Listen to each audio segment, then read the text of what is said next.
everybody, we are back. It is Tape Don't Lie, your favorite Raiders podcast. You know, guys already know what to do. Subscribe. Hit the subscribe button. If you like it, hit the like button. If you don't like it, hit the dislike button. Also, subscribe to us on iTunes at Silver and Black Pride. Go ahead and search that. Search for Tape Don't Lie, and then you go ahead and subscribe there.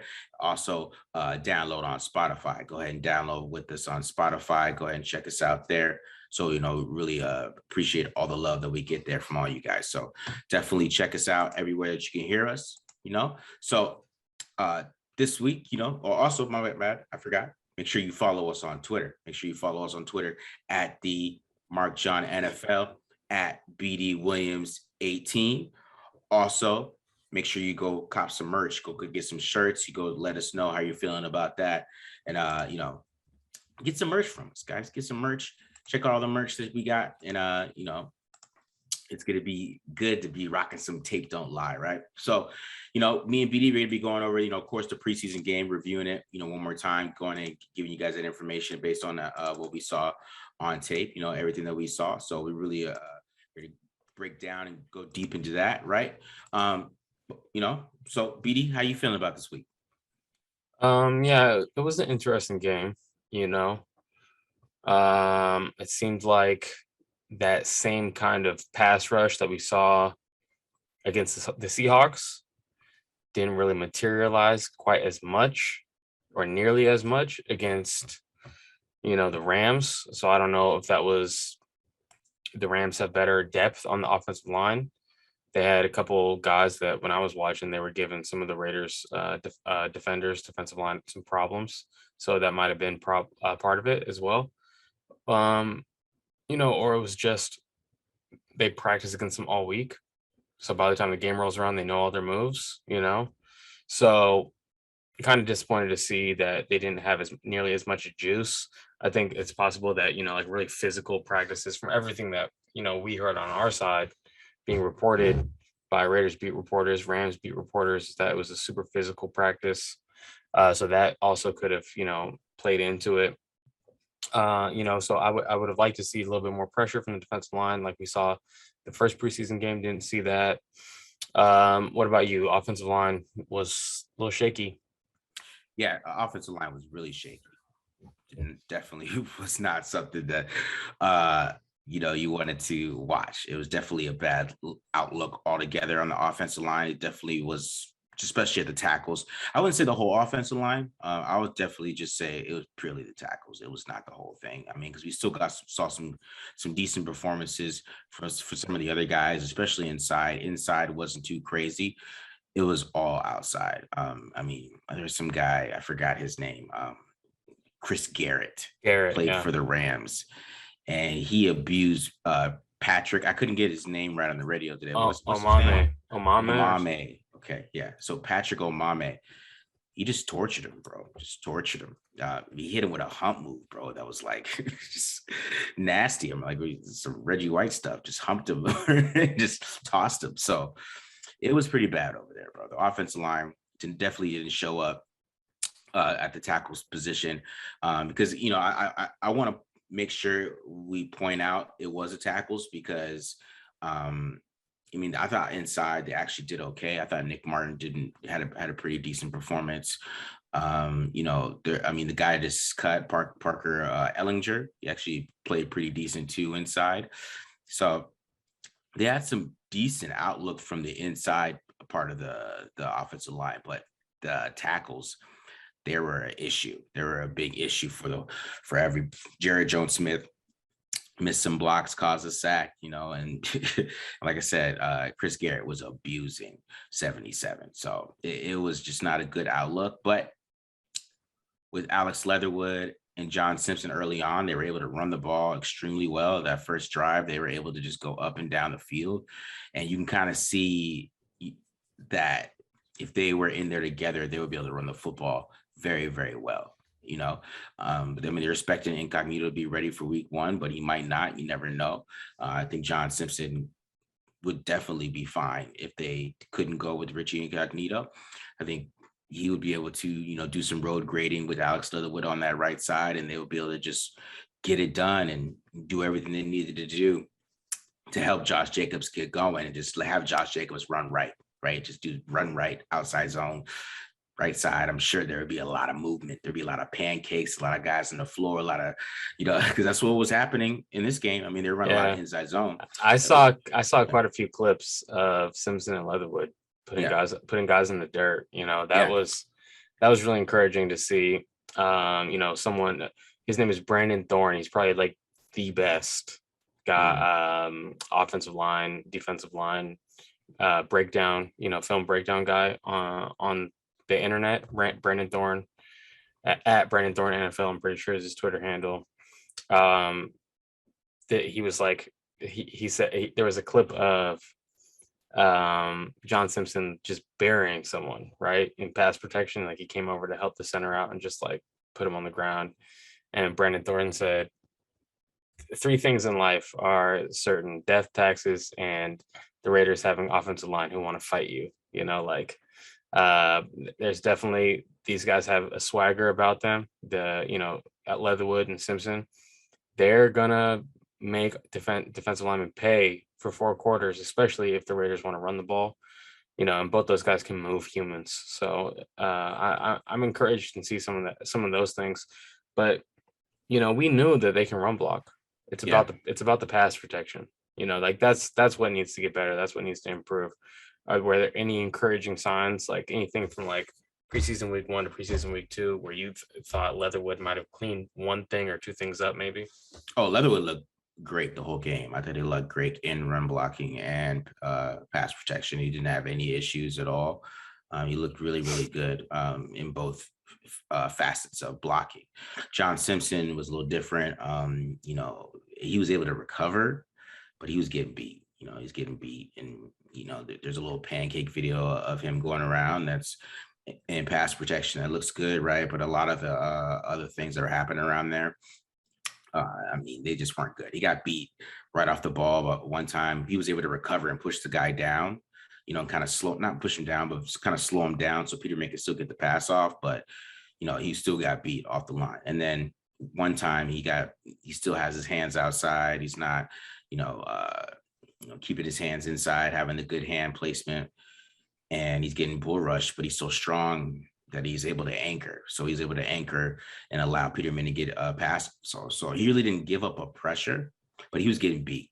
So, the ability to recover and the ability to anchor, there's still good things, right? Those are still things you like to see. But when you're playing against a starter, is he able to anchor? I don't know. You know what I mean? Like how much does that pocket get pushed back? He's got to fix his hands, right? He really does, especially sometimes he can get caught leaning too. So his technique just gets sloppy in pass protection, basically. His run blocking technique, honestly, isn't the greatest. It's just he's just so damn strong. You know what I mean? Like it don't matter in run blocking. If he gets his hands on you, you're not going anywhere. Basically, that's kind of how he is in run blocking. It's kind of how he is in pass protection. But if he can fix his technique, he'd be a really, really, really really good guard. You know what I mean? Or just fix his get off, because sometimes he's late. Get off the ball and stuff like that. So it's or getting into a set and allowing guys to beat him. Right. So I think Simpson, that's something he definitely has to work on. At the end of the year, last year, I thought he already kind of got past that a little bit, but those old things are creeping back up. So, I don't know if he's as ready to play as I thought he was, as I thought he was going to be, so, but I still think run blocking is not a problem. And if he started, I think, even if he gave up a couple plays, he make up for it with like Josh Jacobs having like 100 yards. So, and that's what they want to do too, and if they can get into that run game with Simpson and Jacobs, it's going to be a good outlook anyway. So I think it'll be a good thing if he does play, in my opinion, anyways. Yeah. These are things like when you have a layoff from doing anything, whatever it is, but we're talking about sports here, and you come back to it after a while. You gotta, like, oh yeah, remember why you do certain things, and Yeah. a lot of times getting beat helps you remember, why you do certain techniques, why you trying to lean on your technique, because that's what it's about. It's a game of technicians out there, and that's the edge people are going to have, unless you are like JJ Watt, just like complete physical freak of nature. You don't have to, where it's like you can do something wrong and you can have bad pad level and still body slam someone. Yeah. For everyone else out there, it's about the edge is going to come from who plays the strongest fundamental football. Like, that's going to be the deciding factor in 9 out of 10 matchups. So that's just what Simpson has to get back to, because we know he has it physically. Like, he belongs in the NFL for sure. Like, he's an NFL player. 100%. It's not like up for debate or something like that. The guy's big, he's huge, he's strong, all those things. So yeah, but hopefully the preseason is the time where he can get that cleaned up. Yeah. It's encouraging what you're saying about Leatherwood, though. Yeah. Leatherwood looks really good. I thought he looks, especially, everybody's talking Penei Sewell moving to right tackle, and Leatherwood's doing the same thing, and he doesn't look uncomfortable there. I mean, communication, the first game, they were a lot better, because he had Simpson next to him instead of Lester Cotton. If he had Lester Cotton next to him, you know what I mean, it would be a little different for him. But he had Simpson next to him. He's already played a lot of starts. I mean, Lester Cotton's never played any significant amount of football that we've ever seen. So, John Simpson has played a little bit there. And to be honest, I still think he's better than Denzel Good. So at the end of the day, I mean, even if you bring Richie back, what can he do that Denzel Good can't do at this point, in my opinion? I mean, you like the upside. Yeah, I mean, he run blocks better than Denzel Good, in my opinion. So yeah, and they pass block probably just the same. Do you know how many sacks Denzel Good gave up last year? Is that something I could look up? Yeah, give me a second. I got you. Hold up. Yeah, because when I was watching Denzel Good, I thought that there was definitely an improvement. I think he had his best year as a pro last year, and he played multiple spots on the offensive line.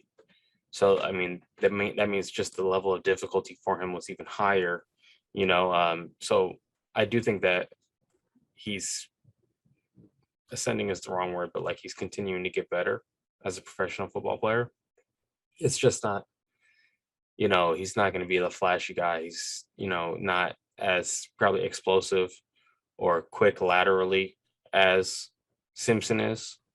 He's not gonna, be a guy who's, solo just moving guys, into the laps of linebackers. But I think he's a good run blocker. I mean, Denzel Good's quality, and if Denzel Good, he's a quality NFL player. You'd be hard pressed to find 50 guards in all of football that are better than Denzel Good. So if John Simpson beats him out, like, that's a really good thing for the Raiders. Yeah. But I don't think he will. I mean, it's just kind of just how I feel about it. He had 20 pressures according to Pro Football Focus. I don't know what that ranks though. 20 pressures. 29. Oh, 29. Okay. 29. That's so almost 2 a game. Yeah, basically 2 a game. Did he play every game last year? No, he played 15. 15. So almost every game. So 2 a game. Yeah, he only gave up 2 sacks, but I mean, what are pressures for PFF though? Like, what are pressures? What are pressures for PFF? That's hard to decide. I don't know what exactly pressures are for PFF. I mean, I could look at SIS, but I mean, that's gonna take up a whole time looking at Denzel Good stats. Yeah. He doesn't. I mean, sometimes guys get beat and they don't give up pressures either. So that's what I'm talking about. John Simpson. I mean, he didn't really give up a pressure, but he was getting beat. You know what I mean? So, I mean, it all depends. I mean, if you have a quarterback like Carr, he's getting rid of the football. You know what I mean? So And if Denzel Good's playing with Deshaun Watson, it might be a little different. You might be talking about, everybody talking about how terrible he is, Right. Mhm. Right. There's a clip of Trey Turner. Now he's playing for the Steelers, and he blocks the guy. He straps him up. Okay. And he looks back, and Ben Roethlisberger still has the ball, and he's like running around with a chicken, like a chicken with his head cut off or something like that. And Trey Turner's like, "What the? Like, I'm still blocking." Like 6 seconds later, like, what's going on here? Like, so yeah, it definitely style of quarterback definitely has something to do with how we perceive offensive linemen for sure. Because a lot of times, everyone says Russell Wilson's offensive line sucks, and they're always like getting mad at him for like escaping out the back of the pocket and like, wait a minute, why did you go over there? I'm not even blocking for you over there. Like, Yeah. you're, like, so they get a lot of flack, but it's the style of quarterback that Russell Wilson plays. It's like kind of volatile when it comes to taking sacks, and we've seen other quarterbacks like be like that in the past too. So luckily for the Raiders, Derek Carr, he plays, a style where it's like trying to be on rhythm and get the ball out quick and not take sacks. So that'll Yeah, be good. exactly. That'll be good for Simpson, at least if Yeah. Simpson starts. Yeah. But those two look good. And I mean, that's all you could really ask for at this point. Okay, yeah. So anything else you want to touch on offense? Not really many, like no starters really were playing except for Leatherwood in the beginning. Maybe Simpson if he wins that spot. I didn't see anyone else of note. I mean, probably one thing was the plays that Gruden calls, man. I don't know why he runs these plays in preseason. I'm kind of the champion, the not the, I say championship, but the play that they won the game on. I mean, that was a great design. I don't know why he's at in preseason. That was the play I was telling you about where they did the sluggo off the dragon. Crazy, man. I was like, you can't, you do a slant flat a couple times that game. They missed one to Dylan Stoner. So if you see slant flat in your corner, right? Even if that's kind of like something you see a lot, probably in like high school, some slant flat stuff, right? You see the flat from the and that places based on that alignment, you probably get a slant, right? Great design. It was crazy. I was still mad that he used that in a game, in a preseason game. Just so that everyone knows, Marcus has been charging John Gruden how long? 3 years. 3 years. And you're telling me that you've never seen Sluggo flat? No, I haven't. I'm trying to think. Maybe the Jared Cook play. I'm trying to. I had to go look. I was thinking because that was the only other time I saw. Yeah, I charted his offense before we started doing this, and I was so thankful to like only focus on one side of the ball. But I charted his offense 2018, and I do remember a couple sluggos. But if my memory serves me correctly, they were just solo. They were just by themselves on the backside. That's what I thought too. But Jared Cook and Amari Cooper were the two. Yeah. Okay, yeah. I never seen that, bro. I was like, why'd you run that? I mean, guess why it worked, and that's why they won the game. But it was crazy stuff. All right, let's go over to the defensive side of the ball.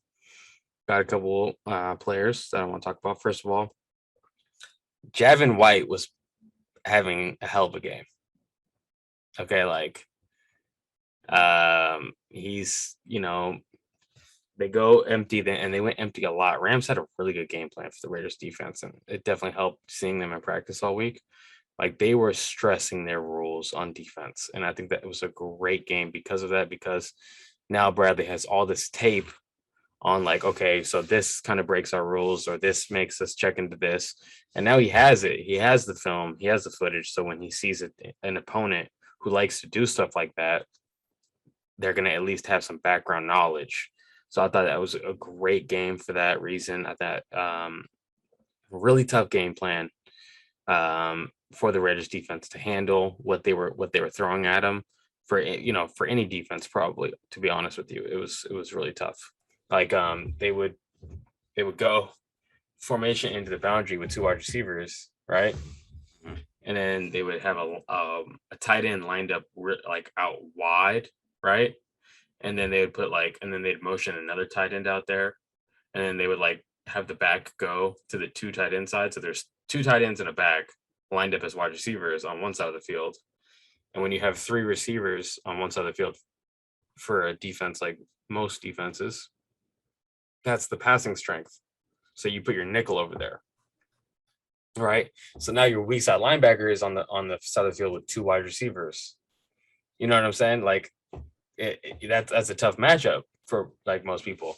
And so I believe it was the first drive.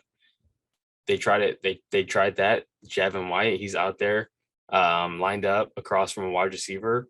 Wide receiver has a choice route, and Javin White play. I mean, I don't know why the wide receiver went inside on that, because Javin White was playing with inside leverage, but that's the technique that he should have played with.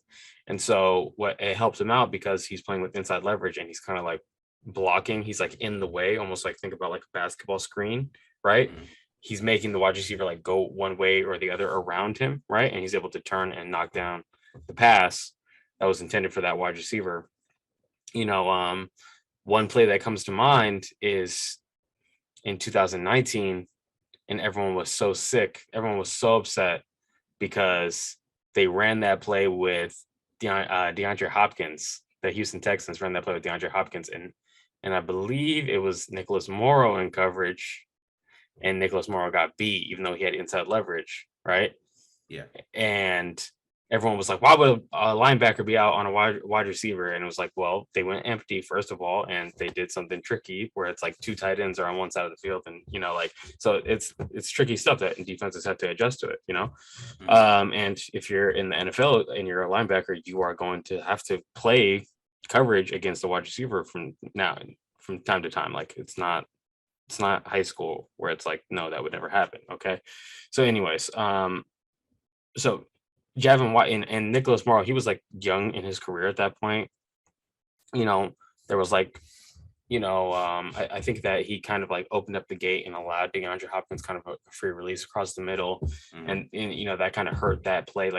You have to deny inside when you're in that. If they go out, great, just chase them to the flat, try to make a tackle, that's fine. And Nicholas Morrow back then, right, he made that mistake.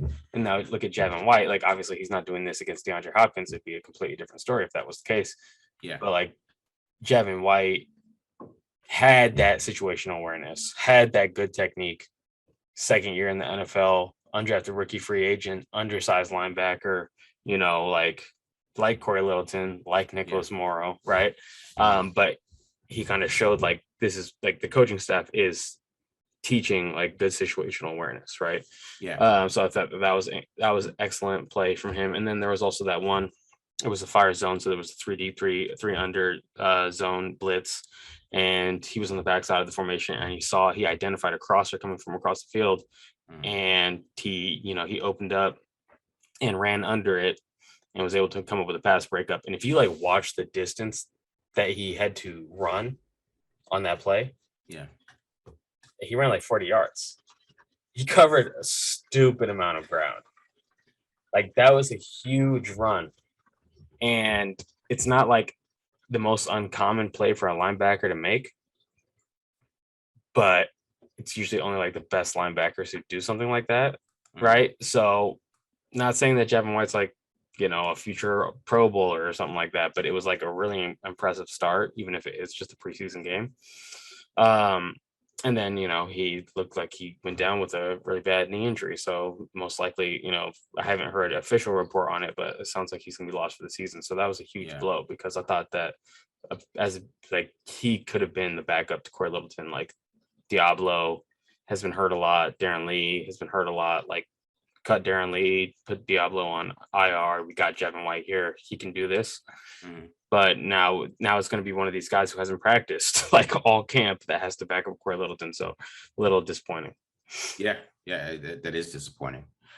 Because even when I was watching early on, you could see that he was playing really, really well. So that was exciting to see. But then he went down, and now they got no depth at linebacker. So let me ask you this: what do you think they should do at linebacker right now? I know KJ Wright, everybody's talking about the Raiders are still interested. Of course they are, right? Yeah, of course they're still interested. So what do you think about the linebacker situation or going forward? Well, the way that it was explained to me was that the Raiders only have like $2.3 million in cap room, and I did not go and verify that stat. So if someone was like, no, that's not true, I was just told that. Okay, I read that somewhere. So I think that, it might be that they're not able to match or give KJ Wright enough money like right now to be like, okay, now we really need help. Like before it would have been a luxury with all the linebackers that they have now that all the linebackers are hurt. It's like, no, we need you, but they can't really up the offer or they have to wait until after the cut down day before they can up the offer on KJ Wright. And he would come in and really help the defense out for sure. Like he doesn't need to learn anything.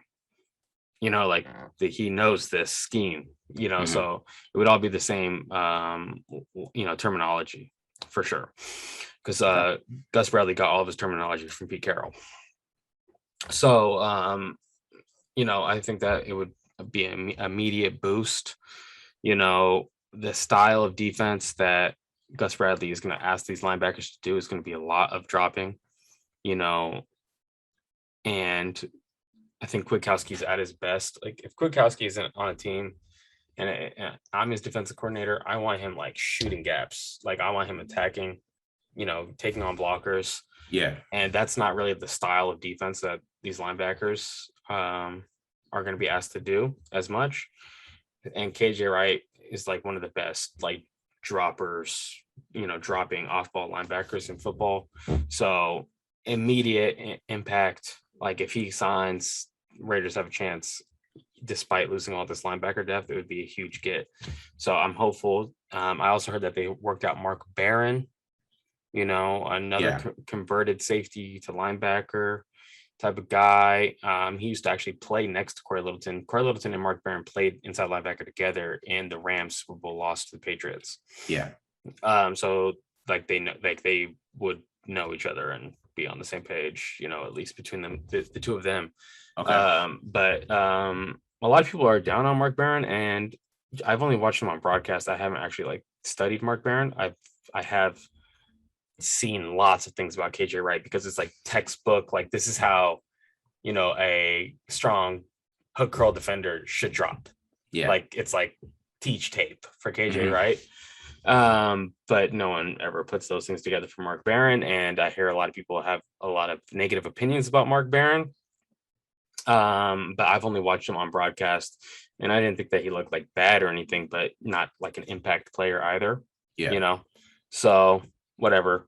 It's obvious that they need a lot of help at linebacker right now because they're dropping like flies, unfortunately. But yeah, just mostly hoping that Nicholas Morrow can get back healthy and play out the year, but we'll see.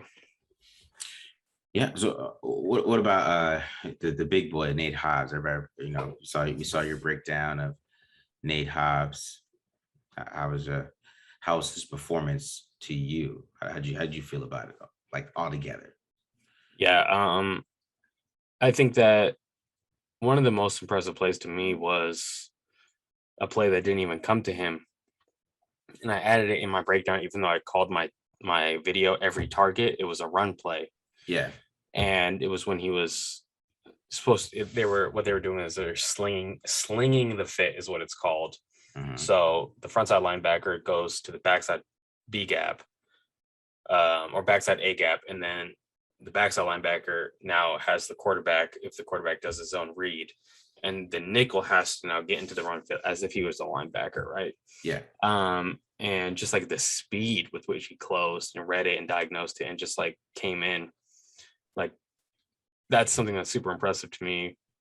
That's something that I was impressed with, his tape in college, coming forward against the run, and he's shown like he can do this. He can tackle, he can be physical. The bubble screen, a lot of people were getting like super hyped about that. That was a broken play. Yeah. Like that was just a broken play. So yeah, he should do that against them. But I understand like it looked really cool. But it was like they were literally doing the wrong thing on offense. Someone messed up. Preseason football. Exactly. Yeah, right. So, on the other hand, there were some things that he was doing in coverage in the nickel spot that I was like, okay, that's not usually how this plays out. Why is he man turning this? Why is he squeezing the flat when he's a hook curl player? Stuff like that. And I was like, so I was like, a lot of question marks. And I've watched, like multiple years of Gus Bradley now. Like I just did a super deep dive. So I have a good idea generally about how like certain coverages like should look and play out.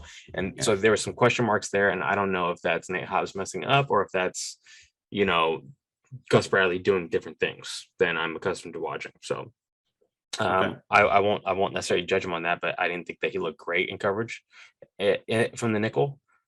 But then when he went outside, then he started looking really good in coverage. Granted, it's like the fourth quarter. He's going up against, guys, and he's definitely making the roster. Like this guy for sure is making the roster, and he's going up against guys, and he's got a lot of juice, and so he's able to play fast and loose out there because he's like not even worrying about it at this point. Like, all right, I'm just gonna go out and play on the outside now. Like, oh, our corners got hurt. Coach put me in like he's a dog, like he's gonna go out there and do it. I think that the overlap play, the interception, that's it. So there's a couple things. Have you heard of Nate Hobbs playing on the outside in camp? No, I have not. Okay, so neither have I. I've never heard one person, and I feel like with the amount of people that have been talking about him, like someone would have noticed that if he was like practicing on the outside, right? Mm-hmm. So, like almost like 100% of the time, when the defense is going to be in cover 3, to the passing strength, they're going to play true zone. Okay, and then away from the passing strength, they're going to play zone match. Okay, so what happens when you have 2 wide receivers away from the passing strength, like they did? It was like an empty, or it was like a tight end and a wide receiver, something like that. Usually, it's like man coverage, except for like under routes, right? So like Tyree Gillespie needs to run with that seam, and Nate Hobbs needs to stay on that hitch route. Okay, like that's how it plays out in Gus Bradley's defense, right?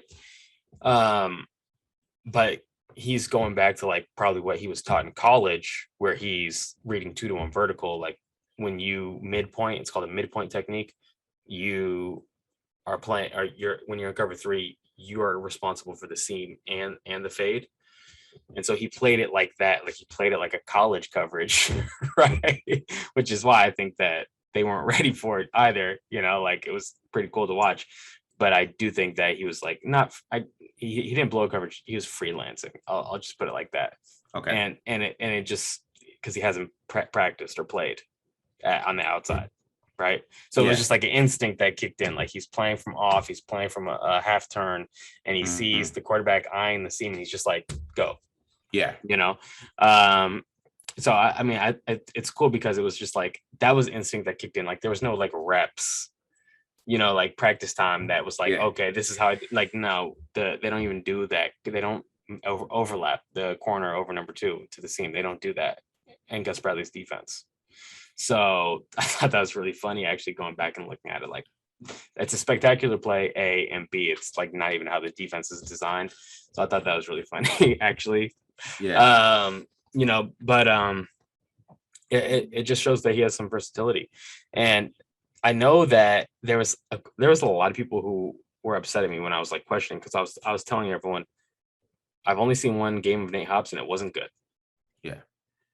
Right. Like, so I'm hoping that he's going to be good, but like from the one game that I saw, I'm not confident like this guy's going to be a great starting nickel week 1 or whatever, right? And now I see a lot of people like piling on, like saying like, oh, didn't you say he sucked or something like that? Which I never said that, but but I certainly did question like his ability to come in and play week 1 in the nickel, right?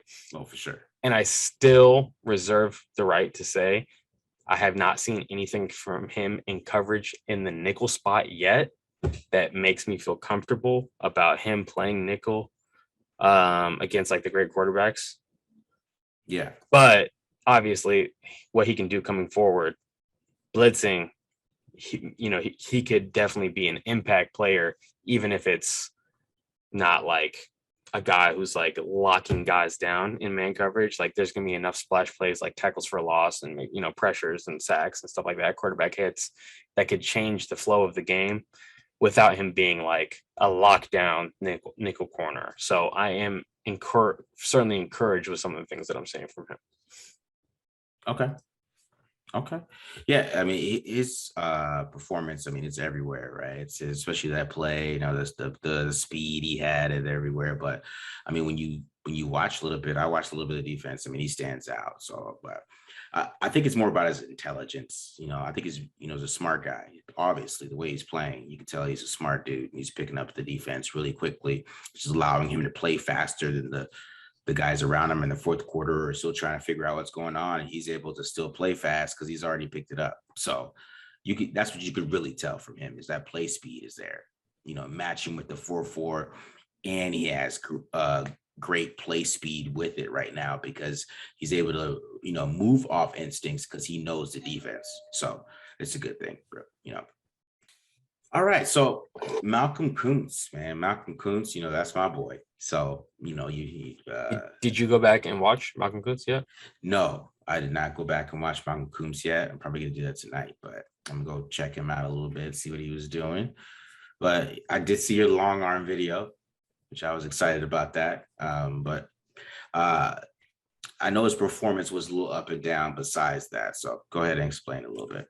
So when you're a rookie and you're on the edge in the NFL, what are teams going to do? They're going to run at you. They're going to run at you. Mm-hmm. And Malcolm Kuntz is not ready to come in on run situations. Mm-hmm.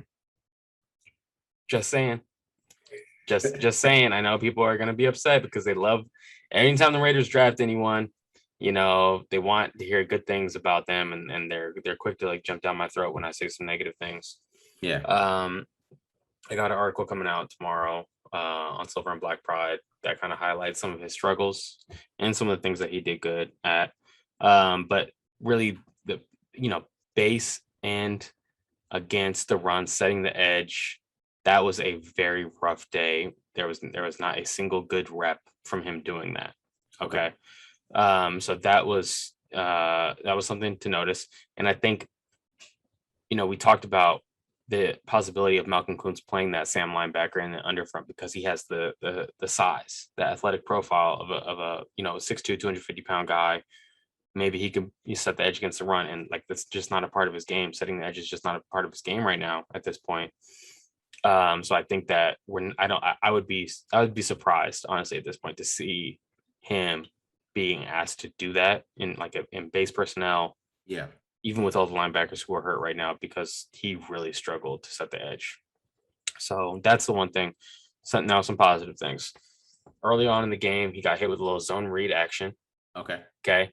And he's supposed to play what's called the surf technique. So he's supposed to keep his shoulders square to the line of scrimmage. Okay. Mm-hmm. And kind of shuffle his feet and wait for the quarterback to either give or take. And then he's supposed to react. Okay. That's called the surf technique. Yeah. Going down all the way to high school, this is how you play zone read now. This is like the most modern way of playing the zone read. Okay. And early on in the game, he gets hit with a low zone read action. He's unblocked because it's zone read. So they're unblocked. They're leaving the defensive end unblocked. Mm-hmm. And he turns his shoulders towards the dive, and the quarterback goes right past him. Right. Yeah.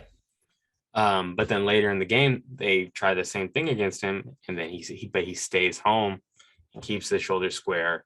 So we're seeing like, oh, okay, technical improvements mm-hmm. in the same game. And then another thing I noticed, he was getting jump set it a lot by the offensive tackle. Can you explain? You're going to do a better job at this than I am. Can you explain to the listeners what a jump set is by offensive tackle? I mean, basically, a jump set is that they go forward before they go backwards. They basically jump out. Is what they do is to like quicker guys who have quick speed rushes, just come at them fast and jump set. Yeah. So he was getting jump set a lot. And like when that tackle got on him, like instead of like doing a vertical or an angle set, like the tackle was not backing up. The tackle was like attacking him in pass protection, right? Mm-hmm. As soon as that tackle got the hands on him, like it was a wrap.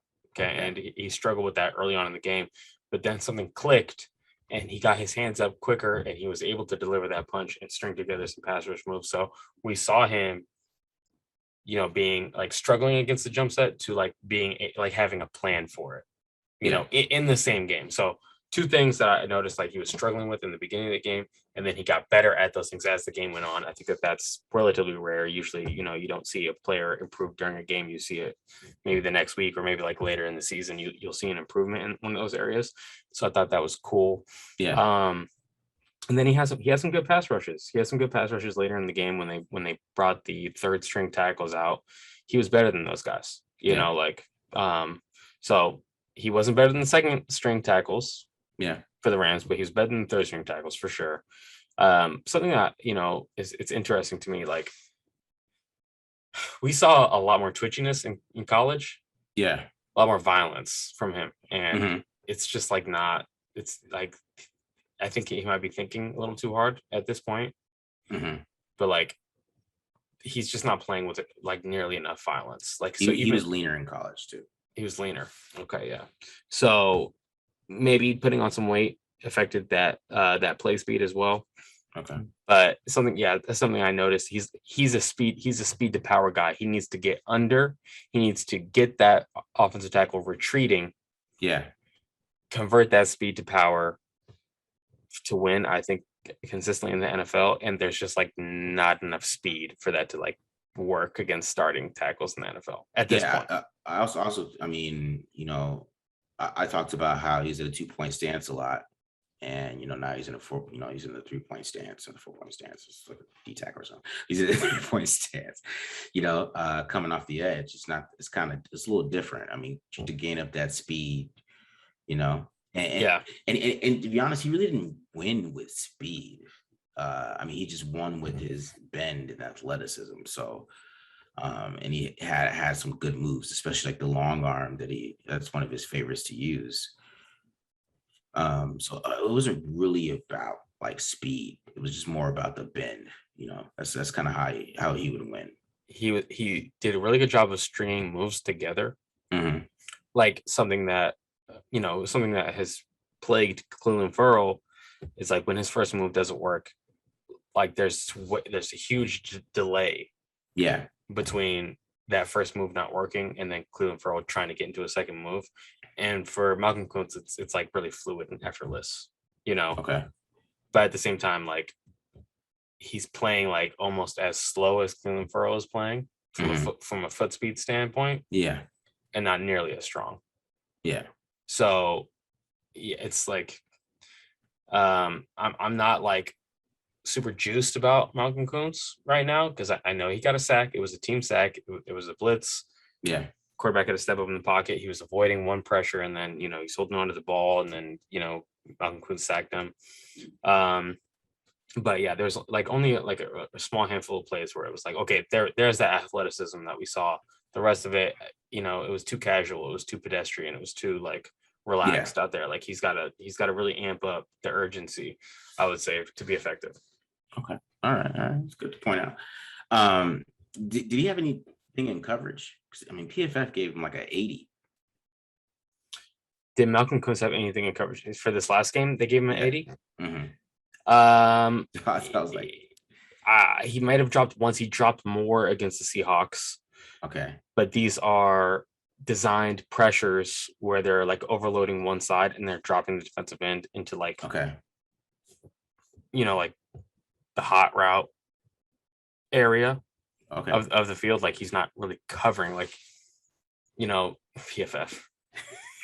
I thought that was interesting. Yeah. Like don't get me wrong. Malcolm Kuntz is not like turning and playing man coverage on a receiver. Like, no, like he's just popping up and just standing in the way. Like that's what the coverage is for these guys when they're blitzing. So I think he maybe did that one time against the Rams, but he did it like 3 or 4 times against the Seahawks. Well, he did it very well. He got a +2, I guess. for that staying in the way. Stayed away very well. Yeah, I guess so. Wow. +2 PFF. You guys. They do the real hard Real work grinding. here. Yeah, Real real grinding. We can't talk trash about PFF because our associate Matt Holder works for PFF. We'll rib him. We'll rib him next time we get on the podcast together after the next game. Man, some people don't like their jobs, Yeah, there you go. So that's it for me. Those are the only players that I'm gonna speak intelligently on. Otherwise, it's just gonna be a bunch of BS. I did not chart this game. You didn't chart the game either.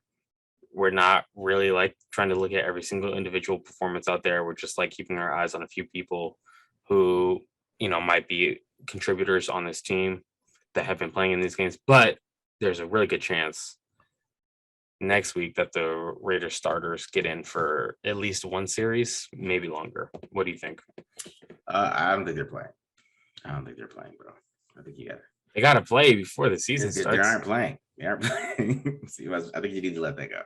Nah, bro. Nah, they're gonna play. Well, they're gonna play a series. One series. They're not gonna play, man. I'm telling you, Doc, they're not gonna play. I'll be shocked if they play. Just one series, Marcus. No way. Patrick Mahomes played. So did Tom Brady, but doesn't mean So there you go. Derek Carr's gonna play.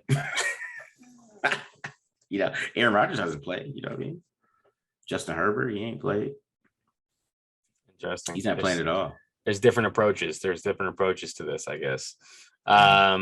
Yes. Well, all right. We'll see. And everybody has Kurt Warner, bro. No, we're gonna rally behind Kurt Warner, and we're that's not gonna happen, bro. It's not gonna. Not everybody has a situation where Trent Green could just blow his knee out, and here comes Kurt Warner. He just,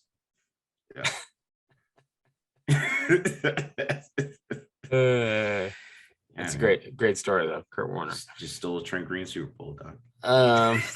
Wow, that's an interesting way of putting it. Marcus is giving way too much credit to Trent Green right now. Way too much. They're gonna kill you for that. Okay. Just so the audience knows, Marcus and Kurt Warner actually have a Twitter beef.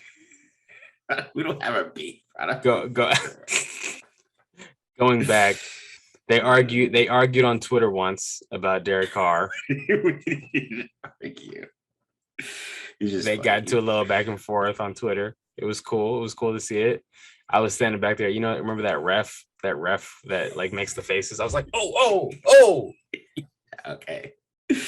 When I read that, yeah. I just think his quarterback breakdowns are like how he played. I don't think you could coach every quarterback that way. I think that's crazy. He's like, that's how I coach. Even like he went on a rant on Twitter about it. I coached him. This is the high one. So like, bro, you're like the most accurate quarterback of all time. One of them. Yeah. Anyways. All right. Yeah. That's it. Anything else you want to do before I sign off here? As always, Raider Nation, we really appreciate you guys for tuning in. Every single one of you. You are helping get our views up. Even the people who don't like my beard. Holla at you. I see you, bro. Appreciate it. Thanks for tuning in and getting us this money. You know what I mean? Come every week and make fun of me. I'm gonna laugh. I'm gonna laugh on my way to the bank. So we appreciate you guys for tuning in. We had 17 people buy the Raiders. The Tape Don't Lie gear. Okay, we're gonna do something. I'm gonna try to figure out something special. Me and Marcus are gonna try to figure out something special for you guys who went ahead and purchased the gear. You guys are awesome. Tape Don't Lie audience. You guys are the best YouTube audience in sports. Yep. So we try to bring it for you every week. I'm BD Williams. You can follow me on Twitter at BD Williams 18. Follow Marcus Johnson at the Mark John NFL on Twitter. Make sure you tune into to this podcast if you're listening to it, or, on your commute to work. Make sure you just take the time, hit subscribe, so you can get these things automatically downloaded into your phone, into your device that you listen to. That's it, Raider Nation. We appreciate you guys. All right. Peace.